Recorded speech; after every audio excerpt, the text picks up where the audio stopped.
Lipton Tea and Lipton Soup present Inner Sanctum Mysteries.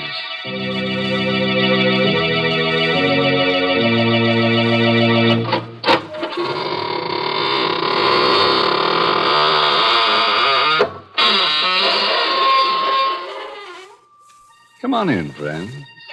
Into the Inner Sanctum. This is really a lovely place. Oh, kind of dark and cobwebby. But then the maid hasn't been around for some time. No, she was playing the numbers. Then her number came up. Why, through these portals pass some of the nicest people in the world. True, they're rather boring, but after all, they are deadheads. And I'll take a good old redhead deadhead any time. Why, Mr. Host, are you finally admitting that you like the ladies? Well, of course, Mary. Don't you know some of my favorite ghosts are girls? But I do wish they weren't so vain.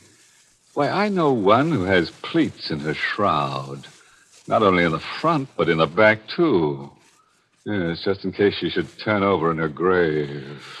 Oh, dear. There you go talking nonsense again. I like talk that makes sense. Good common sense, like the things the tea experts say about Lipton tea. For instance, they say that Lipton's has a brisk flavor. And that's the truth, because Lipton's does taste fresh and tangy and full-bodied, never wishy-washy. And then the experts say that brisk flavor makes all the difference in the world when you're sitting down to a cup of tea. And, folks, that's absolutely right. That brisk flavor is the reason why Lipton's is such a comfort, why it actually makes good food taste better. Yes, folks, you just don't know how good tea can be till you've tried Lipton's. So buy a package of Lipton's and taste what you've been missing all this time. And talking of time, friends, may I take a few years off your life? All right. Get ready to hear a gory little story entitled Boomerang. It's an original radio play written by a couple of Australian bushmen named Michael Sklar and Richard Manoff, and stars Martin Gable in the role of John Keeler. So, hitch up your chair, switch off the lights, and look out. Help me.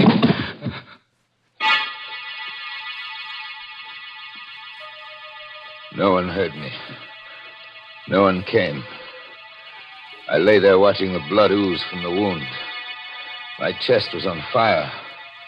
The flesh where the bullet had entered was torn, shredded. And in my back there was a kind of numbness.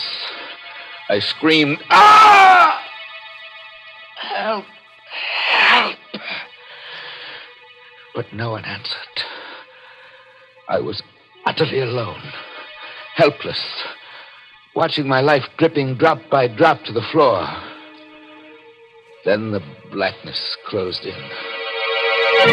When I regained consciousness, 2 uniformed patrolmen were bending over me, looking frightened and puzzled. Suicide, Riley?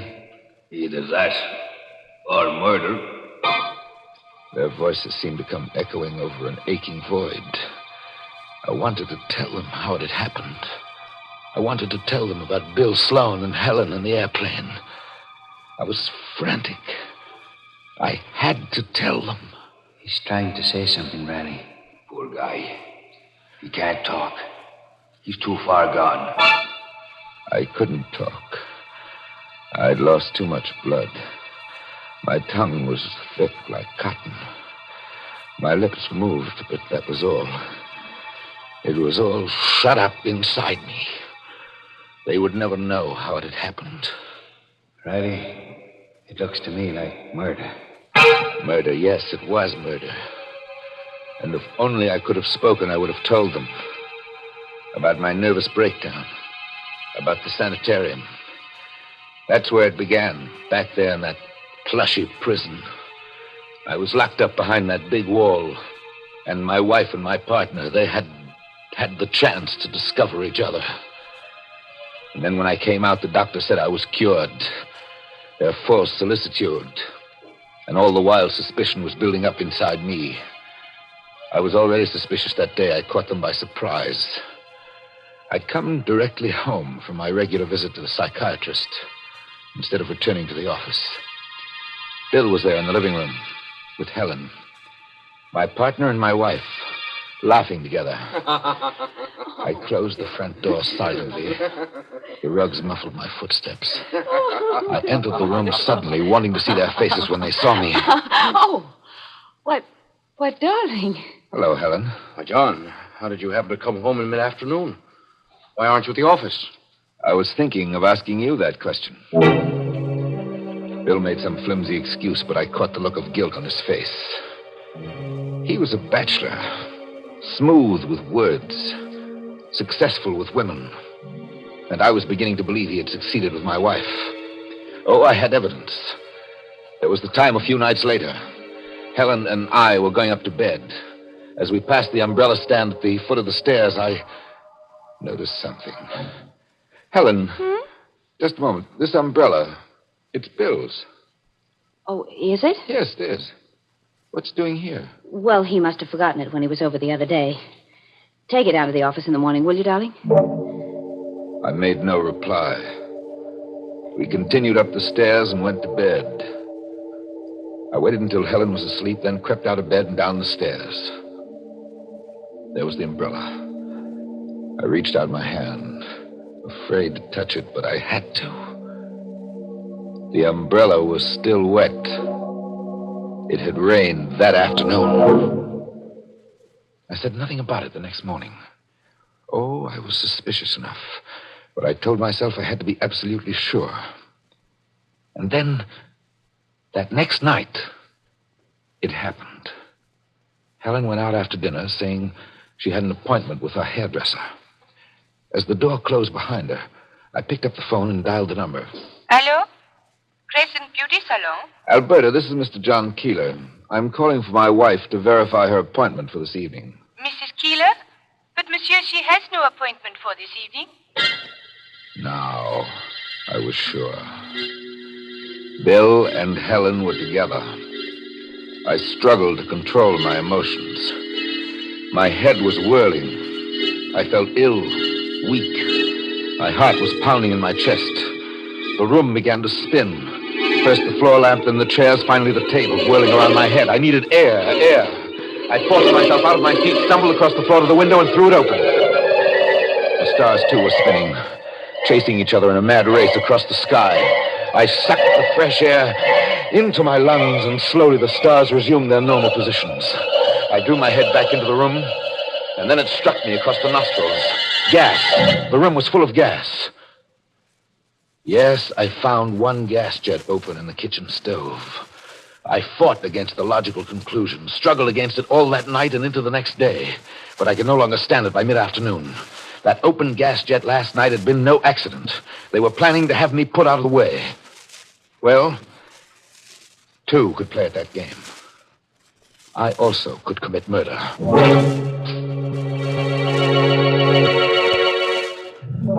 I worked out a plan. First, the business trip to Buffalo that I'd been putting off for weeks. I could use that as my alibi. I called my secretary. Yes, Mr. Keeler. Miss Jackson, I've decided to go up to Buffalo tomorrow. Could you get me a drawing room on the 5 o'clock train? I'll call the railroad station right now, Mr. Keeler. A few minutes later, she called me back. I had the train reservation. So far, so good. I went to the bank, and from the bank to the airline terminal. What can I do for you, sir? I want a seat on the Rochester plane. The plane that leaves New York at 9:30 tomorrow night. 9:30. What is the name, sir? Dunham. Roger Dunham. Well, you're a lucky man, Mr. Dunham. It's the last seat on the plane. Roger Dunham. That assumed name would prove my alibi. The details of my scheme were falling into place. I went home, and at dinner told Helen I was leaving for Buffalo tomorrow. Tomorrow? Must you go tomorrow, John? Can't it wait? I've been putting this trip off too long already. I'll leave straight from the office and come home the next afternoon. Well, you're being a little inconsiderate. I'll be all alone here overnight. Oh, come, Helen. You're not afraid of anything, are you? Afraid? No, but Well, I'll tell you what I'll do. I'll ask Bill to come over and keep you company tomorrow night. How'll that be? Why, that'll be fine. Another cog in place. Another gear meshed. Now one last piece to move, and the engine of my revenge would be complete. Yes, it was revenge now. Revenge for what those two had done to me. Buffalo, eh? It's a good idea, John. The way your trip could combine business with pleasure. Pleasure? You've been rather tense lately. The change of the scene will do you worlds of good. I'm sure it will. How about Helen? Can you make it tonight? Tonight? Yes. I'll be over after dinner. That day passed like a dream. With me, the sleepwalker in the center, going through all the motions correctly, but waiting for the evening. For I wasn't hunted now. Now I was the hunter. A little past 4 o'clock that afternoon, I left the office and took a cab to the station. I went directly to my drawing room, and as the train pulled out, I called for the porter. At midnight, sir? Just a glass of milk, porter, warm milk. And don't bring it before midnight. Till then, I've got a lot of work to do, and I don't want to be disturbed. Just as you see, sir. I gave the porter an unnecessarily large tip to make sure he'd remember me. Now, when the train stopped to change engines at Harmon an hour later, it was raining, thunderstorm. I pulled my hat down over my eyes, raised my coat collar around my face, and became just another shadowy figure hurrying to get out of the rain. I crossed the platform unnoticed, and 10 minutes later I was on a train going southbound, returning to New York.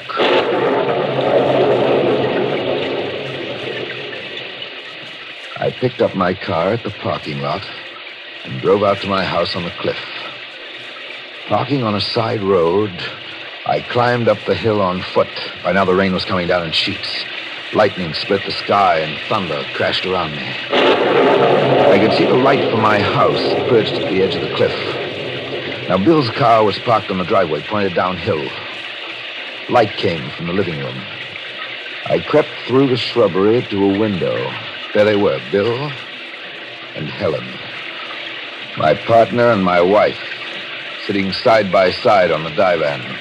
He drinking my whiskey, comfortable and warm, while I, the unwanted, was standing outside in the storm. How I hated him at that moment. I went back to Bill's car, crept beneath it, and went to work. The sound of the storm covered the noise of my tools as I disconnected the brakes. And I was finished. And none too soon, for suddenly the front door opened, and Bill stood framed in the light of the doorway with Helen behind him. It's a bad night for it, but we'll never get another chance like this one, Helen. Well, all right, but come back quickly, Bill. I'm nervous. Oh, nothing to be nervous about. John is halfway to Buffalo by now. A perfect opportunity to go over our plans with Bates. All right, go ahead then. But hurry. I'll have Bates back here in a jiffy. Bates. He was going to fetch Bates, undoubtedly a hired killer. I laughed inwardly as the car got started. I could see Helen watching it as it picked up speed on the steep downgrades. Something was wrong now, and she knew it. Bill, not so fast! Too late. The car was roaring downhill out of control, charging toward the lip of the cliff. There was a crash and it smashed through the guardrail.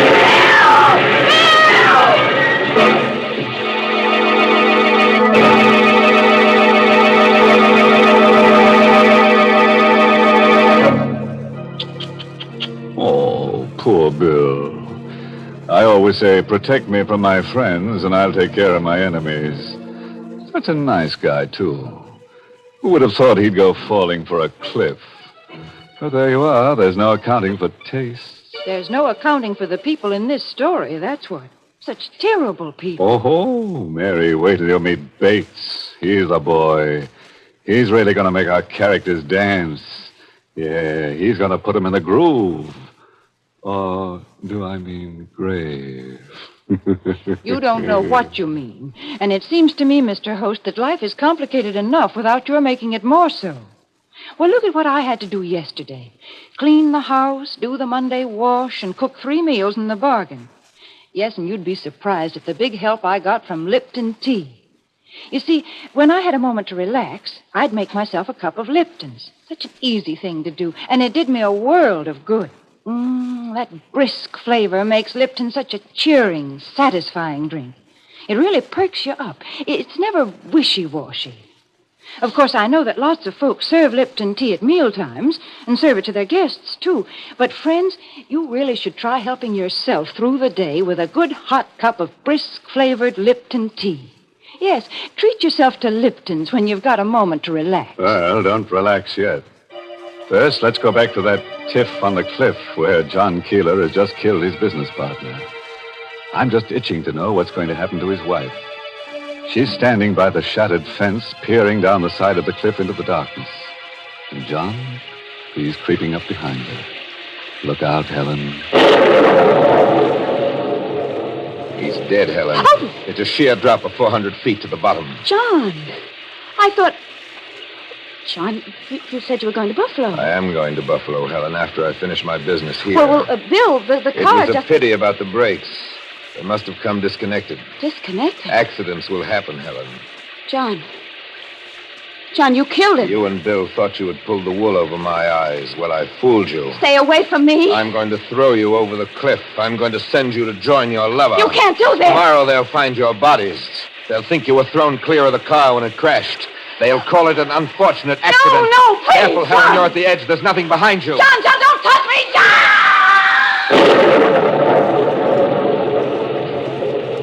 Goodbye, Helen. If I had any feeling at that moment, it was a feeling of satisfaction. I, the failure, had committed the perfect crime. My scheme was flawless. I walked down the hill to my car, changed my clothes, and drove to the airport.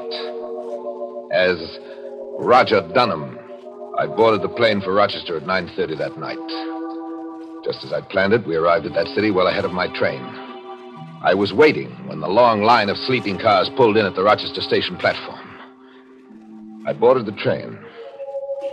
My drawing room was just as I had left it at Harmon.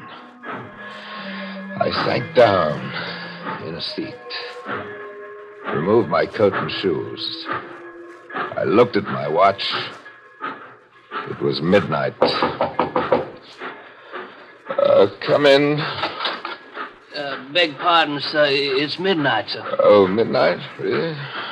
Oh, thanks for bringing the milk. It's lukewarm, sir, just like you asked for it. Thank you, Porter.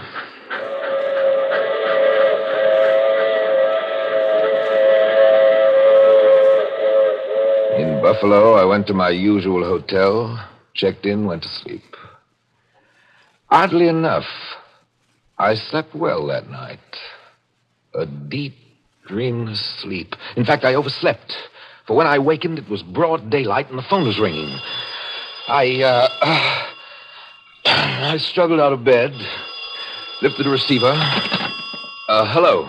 This is the long-distance operator. I have a New York City call for Mr. John Keeler. This is Mr. Keeler speaking. One moment, please. Here's your party. Mr. Keeler? Yes? This is Miss Jackson. I've just arrived at the office. Mr. Keeler, I don't know how to tell you. The police. What about the police? They're here in the office. They want you to return at once. Miss Keeler, what's going on there? Mr. Sloan and your wife.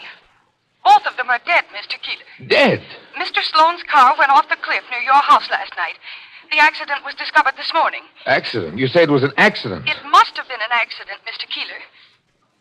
She thought it was an accident. Now, if only the police thought likewise. I told my secretary I'd take the first plane back to the city, and I hung up. A few hours later, I reached New York, hurried to my office. There's a detective waiting in your office, Mr. Keeler. A detective? He said he had to see you. A detective. This was the test. I pulled myself together and opened the door to my office. Mr. Keeler? Yes. I understand you're from police headquarters. Jerome is the name, sir. Assistant Inspector. How do you do, sir? We won't take up much of your time, Mr. Keeler. It's an open and shut case. How do you mean that? Well, stormy night, slippery road, bad brakes. Obviously an accident. I'm very sorry. I nodded at the detective, and all the while I was laughing inwardly. He sat there, the very symbol of the law, and offered me official sympathy. No question of clues, nothing overlooked, nothing to fear. Not now. I, the weakling, had committed the perfect crime. Yes, Miss Jackson.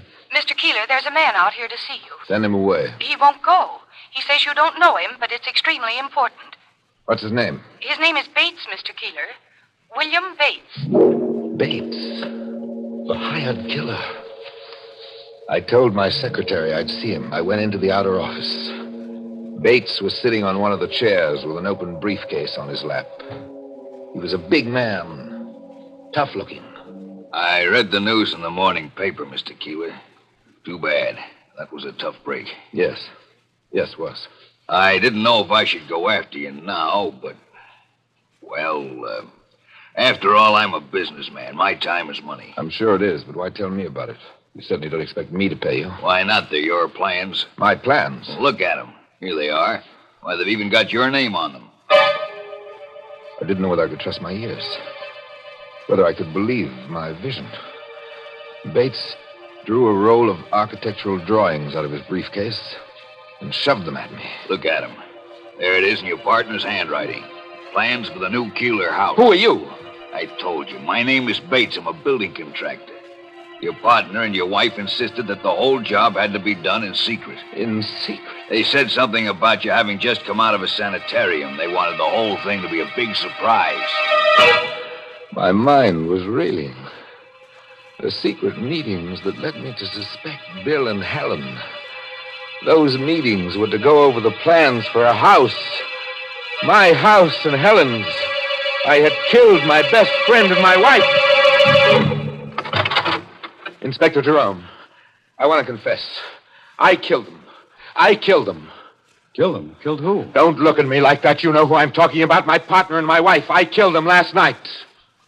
Now I'm ready to take my punishment. Now, calm down, Mr. Keeler. You've had a hard time. We realize this thing has been a great shock. What are you talking about?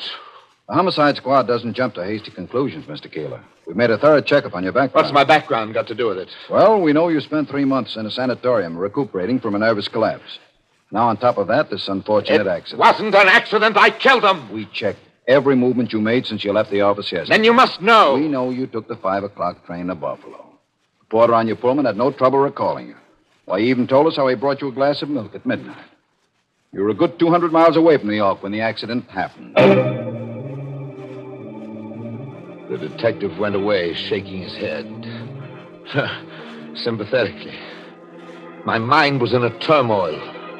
I had committed the perfect crime, and it had boomeranged. I went home. The house on the cliff was empty. Everywhere I looked, I saw Helen. Her photograph on my desk. Her red-tipped cigarette still in the ashtrays. 2 half-empty cocktail glasses side by side on the living room table. There was desolation in the house. Emptiness. Loneliness. And it would be like this for the rest of my life. But there was one way out. I always kept a loaded gun in the desk. I took it out of the drawer and in my hand.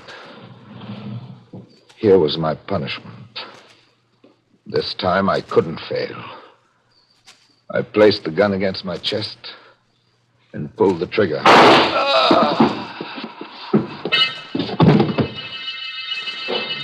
I fell by the desk and lay there, where I am now, staining the carpet with my blood.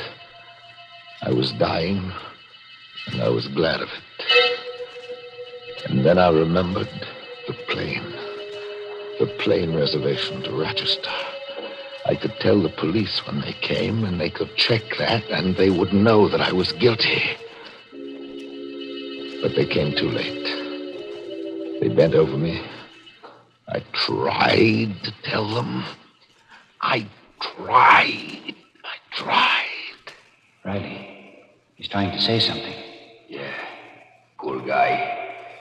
He's too far gone to talk. Now I'm lying here on the carpet, waiting to die, with my guilt locked up inside me. I can see a new figure among the police. A man in civilian dress with a small black bag in his hand. How long is it since this man was discovered in this condition, officer? About half an hour, Doc. He's in very bad shape. Will he live, Doc? Will he recover? Oh, yes. He may recover, but only partially. Partially? How do you mean, Doc? Notice his inability to move so much as a finger. Notice how only his lips move, trying to form words without being able to speak. The bullet must have injured his spinal cord. This man is paralyzed. Totally paralyzed. So now I know. I'm paralyzed. I'm not going to die.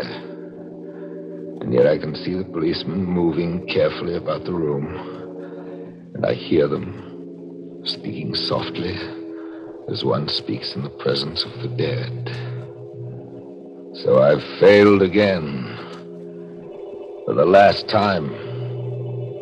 Because I know my fate now. To live in this living death. Alone with my guilt. Forever. That is my punishment.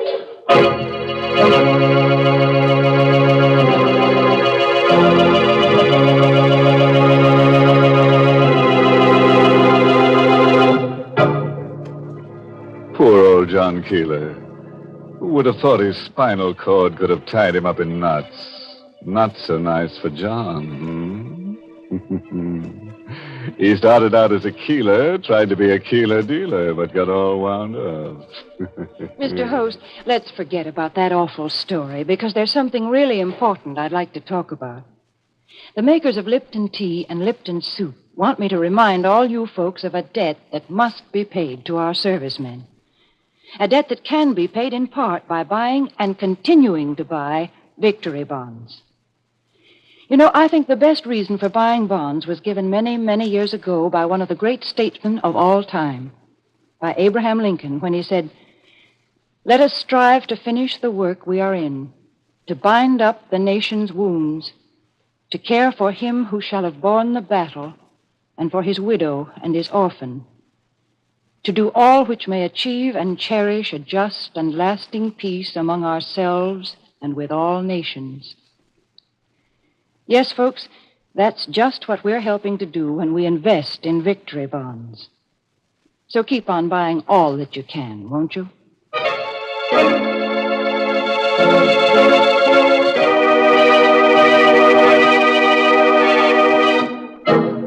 And now, friends, for those of you who like morals with your drama, here's one for tonight. Never mix your partner's business with your pleasure.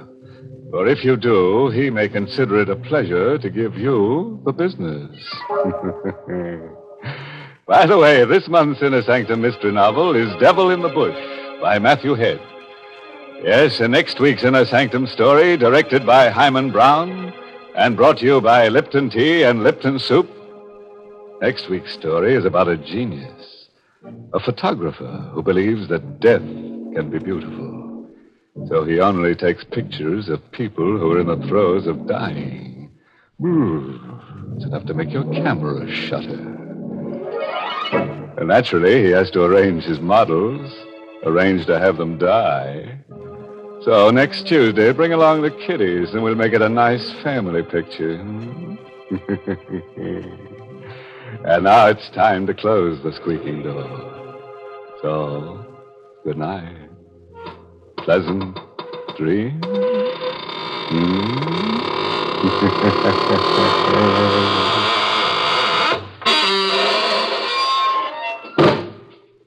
Folks, cold weather and hot soup just seem to go together. And Lipton's noodle soup is the soup of the season. Yes, Lipton's is blessed with a fine chickeny flavor, and it has real fresh cooked goodness. It tastes just like the chicken noodle soup you'd make right in your own kitchen. The only difference is that Lipton's takes almost no time at all to prepare. So if your family likes chickeny-tasting soup that's brimming with tender golden egg noodles, then don't forget to ask for Lipton's Noodle Soup. Yes, friends, and don't forget to tune in next week for another Inner Sanctum Mystery. This is CBS, the Columbia Broadcasting System.